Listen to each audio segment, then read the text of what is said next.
In this tutorial, we are going to learn about arrays. So we are going to see how arrays can be used in different scenarios and how we can make use of arrays to simplify our formulas. If I have to just give you the definition of arrays, arrays by definition simply means collection of items. Okay, so let's understand how to use arrays in Excel with help of this particular example. Now let me tell you what this example is. In this column B, we have different salesperson who are working for the company, and they are responsible for selling different types of cars. So basically the cars that they are selling is, one of the brand is Guzzlers and next is Belchers. Okay, so these are the two different types of cars which the salesperson are responsible for selling. Then we have the number of units sold. Okay, now for example, Barnhill has sold 5 Guzzler cars. Yeah, so these are the number of units sold and the unit price. Next we have the unit price, that is price of 1 unit of car is 2200. Okay, so for finding out the price of 5 units, you may have to multiply 2200 by 5. Okay, now the objective of our example is to find out the total sales of the company. Okay, so here we are going to find out some of the total sales of the company. So let me just write down total sales. Okay, now we are going to do this calculation with the help of two approaches. First, we are going to look at the traditional method of doing this, and next we are going to see how arrays can be used for making the calculation quite simpler. Okay, so let me go by the traditional formula. What will be my first approach is, I'll put equal to sign, I'll take the number of units sold, that is the cell D4, and I'll multiply it by the unit price. So I'll get the price of 5 cars. Okay, so this is the price of 5 cars. So the same calculation I have to repeat in all these cells. Okay, so we have learned some Excel shortcuts. So what I'm going to do is, when I see this plus sign over here, I am just simply going to click on this. Okay, so please click on this plus sign so that all the values, respective values, are automatically filled and you don't have to do the calculations again and again. Okay, so now we have the total sales, okay, for the cars. So let's sum this up. So I'm going to use the sum formula. This is the traditional approach that we are following. Okay, so let's sum this up and enter. So this is the total sales of the company. Okay, 111800. So you must have seen how many formulas we required to get this number. Okay, suppose these are basically 10 numbers, so here we have to apply 10 formulas and one sum formula. So basically 11 different formulas are been applied over here. Okay, so now let's see how we can simplify this calculation with the help of arrays. So okay, so let's see how we can do it with the help of arrays.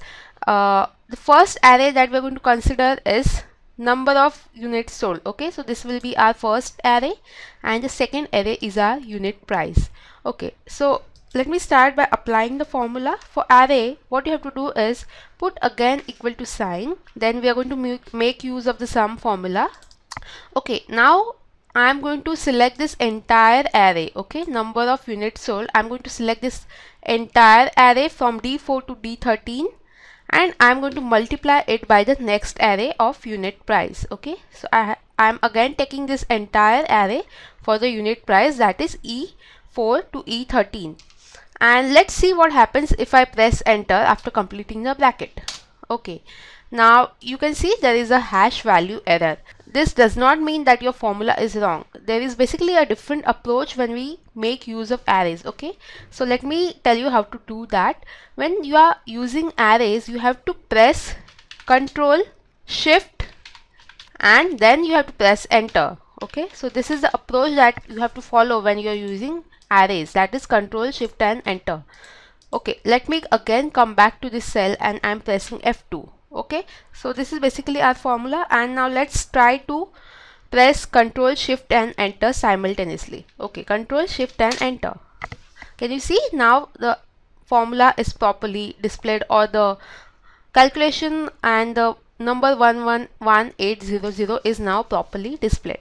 So basically when you are making use of arrays, make sure that you are not pressing enter, you have to press Control Shift and enter. So this is the approach that you use for arrays.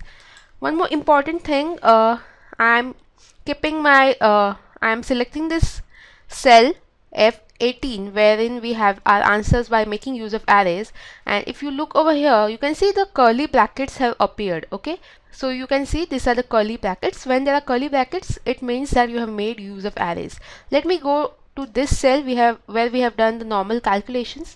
You can see there are no curly brackets available over here. Okay, so these are our normal calculations, and once I change to the calculation which we did using arrays, you can see now there are curly brackets. So curly brackets basically denotes that you have made use of arrays.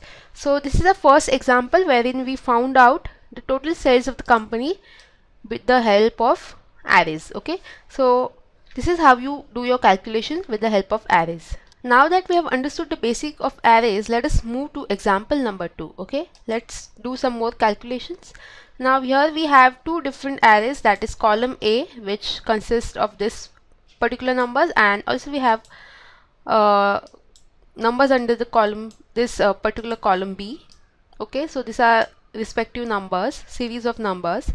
Now objective of our example here is to find out the difference of B minus A and also find out the minimum of the difference. Okay, so again we are going to make use of two approaches, that is we are going to compare how arrays make our lives quite easy. So that is why I'm going to first show you the traditional approach, the longer method, and then we are going to switch to arrays to understand how it can be quickly done with the help of arrays. So let's do it by our traditional method. To find out B minus A, what will be our formula is, we'll first include equal to sign, select the cell C4 and subtract B4. Okay, so this is our answer, that is minus 10. Okay, 10 with a negative sign. 5 minus 15 will give you minus 10. Okay, so again let's come over here and double click so that all the other numbers are filled respectively. So we have first accomplished B minus A. Next step is finding out the minimum. Okay, next is to find out the minimum. So I'm going to do this calculation over here. So I'm going to make use of min formula, that is why I'm inputting equal to sign, and then I'm going to make use of min formula. Minimum of this range. Okay, minimum from this all numbers, and enter. So minus 83 is basically the smallest number from this range. Okay, this is the number which is the smallest number. So this is how traditional approach goes. Now let's see how we do it with the help of arrays. Okay, so what I'm going to do here is put equal to sign and directly make use of min formula, and now I'm going to select this series. Okay, so our objective is to find B minus A and then the minimum of that. So that is why I'm going to first select the entire array under B. Okay, I have selected the entire array from C4 to C18 which is under B, and then I'm going to subtract the array which is under A. Okay, that is B4 to B18. Complete the bracket and please do not press enter. Remember, we have to press Ctrl Shift and enter. Okay, so I am pressing Ctrl Shift and enter. Okay,